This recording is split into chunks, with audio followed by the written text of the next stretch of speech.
સગર રાજાને 60,000 હતા, પણ એકય જણાએ સુખ એના પિતાને આપી ન શક્યા. દુઃખમ અવાપાંગ પુરા તથા એ 60,000 સગરને સુખી ન કરી શક્યા. ધૃતરાષ્ટ્રને 100 હતા, પણ એકય સુખી ન કરી શક્યા. આપણે નથી ભીખુદાનભાઈ એવું એક ઉદાહરણ આપે કે એક બાપાને 4 દીકરા, અને પછી બધા કઈક કુટુંબના ભેગા થયા ને બધા વાતો કરતા હતા, બાપા તમે તો કેવા સુખી, 4 દીકરા, તમારી સેવા કરવા વાળા ના કયા ગરા ના તે. એટલે પછી બાપા બહુ ગુણ સાંભળીને થાક્યા, કંટાળ્યા. એટલે પછી રેવાય નહીં, ઘણી વાર માણસથી રેવાય નહીં એટલે નીકળી જાય મોઢામાં. એટલે બાપાએ કીધું કે એક હારો મળે ને તો આ 4 દઈ દેવા છે.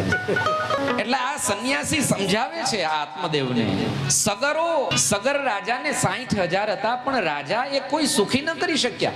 આ જગતમાં આપણો ઉદ્ધાર આપણે પોતે કરવો પડશે ભાઈ. સુખી થવું છે તો સુખી કોઈ આપણને કરી ન શકે, આપણે પોતે જ સુખી થઈ શકીએ. આપણને એમ થાય કે મારો ઉદ્ધાર મારા છોકરાઓ કરશે.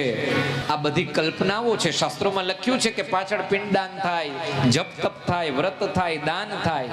પણ શ્રીમદ ભગવદ ગીતામાં દ્વારકાધીશે ઉદ્ઘોષણા કરી અર્જુનની સામે, ઉદ્ધરેદ આત્મનાત્માનમ આત્માનમ અવસાદયેત. અર્જુન, તારે તારો ઉદ્ધાર પોતે કરવો પડશે.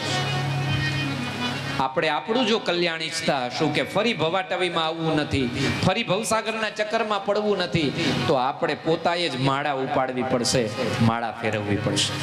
આપણે આપણા હાથે દાન કરવા પડશે, આપણે આપણા જીવનની ચર્યા બદલાવવી પડશે, જો આપણે આપણો ઉદ્ધાર ઈચ્છતા હશું તો. ભાગવતની કથા કઈ જાણે, પછી આચરણ તો આપણે પોતે કરવું પડે.